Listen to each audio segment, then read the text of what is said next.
یو شپه باران راته لمده خشته کړه، ما کړه ورمنډه او راومې نیوه، هغې کې مې ګیره کړه په زوره باندې، هغې کړې چغې، ما ویل مه وچغې، بس را لیدل یو څه یې نه شو ویلی، په قد په سترګو کې یې پوی کړمه، بیا مې د ځان سره کوټې ته ویوړه، را سره څنګ کې کټ کې کېناستله، خو د یخنۍ نه لړزېدله ډېره، په خپل څادر باندې مې وچه کړله، بیا مې بړستنه هم پرې واچوله، مالداګه او چرګه د مرداره نه شي.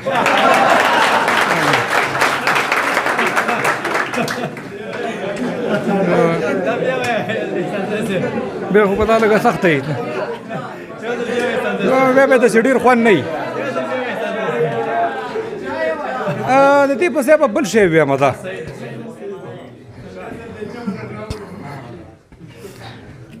د ده پسې به ما ویل چې یو بل به وي او پکې بیا هم سړی دیکان غوندې و، یو شی و پټ ساتلی،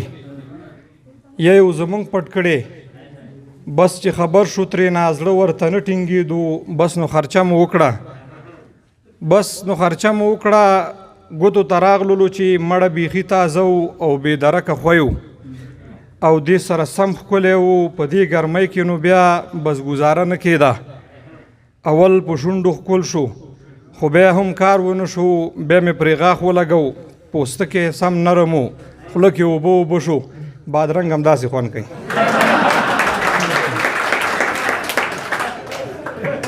نو هغه یو بل شی هغه پېښوری صاحب بیا اخیره کې ویم، د هغې نه مخکې یو شی به وکړو. ښه زه به بیا لږ وروسته دغه وکړم، خو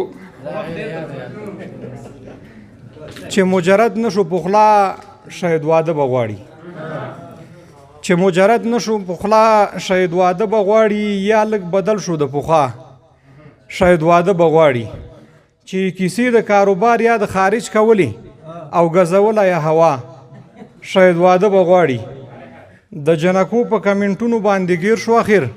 ما درته نه ویلې چې دا شاید واده به غواړي، او چې په تقریر کې د دویم فضیلتونه ویلي، خېټه ایښې دی ملا شاید واده به غواړي، او مننه چې په تقریر کې د دویم فضیلتونه ویلي، خېټه ایښې دی ملا شاید واده به غواړي، او که کوم چارواکي ګیره توره کړله پوه شه په دې غږ به یې واورې نن سبا شاید واده به غواړي، او که جنکیو چرته غټ موبایل ته لار پیدا کړه په نیمه پوی دې شي دادا شاید واده به غواړي، او چې په هر کار کې پلار ته ویلې چې ته نه پوهېږي شپر یې درکړلو همدا شاید واده به غواړي، چې د کور او کورنۍ رازونه نه ساتل نور بهر یې هر څه کړل رسوا شاید واده به غواړي، د جنکیو ښوونځي مخکې او ګودر منځ کې په جیګ اواز یې کړه خندا شاید واده به غواړي، بس چې شاعر شعر کې نکریزې او پیزوان یاد کی نو اسانزي سره یې سودا شاید واده به غواړي. د ملګرو چې دی پکې دوی دغه وکړلو، دا د دوی فرمایش په دغه کړو،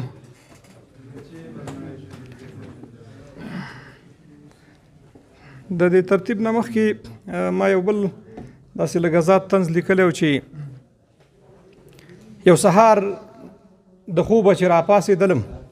دی لا همغسې ولاړه وه، یو ځل یې شین شوم د خندا نه ورته، بیا د غوسې نه ورته سور واوښتم، بیا مې راپورته کړه په اوږه مې کړله او بیا مې ګنوله کړله، مال نه وي بلچره څوک یې پټه نه کړي.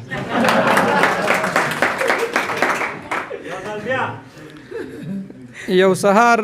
د خوبه چې راپاڅېدلم دی لا همغسې ولاړه وه، یو ځل شین شوم د خندا نه ورته، بیا د غوسې نه ورته سور واوښتم، بیا مې راپورته کړه په اوږه مې کړله او بیا مې ګنو ته کړله، مال نه وي بېلچره څوک یې پټه نه کړي. نو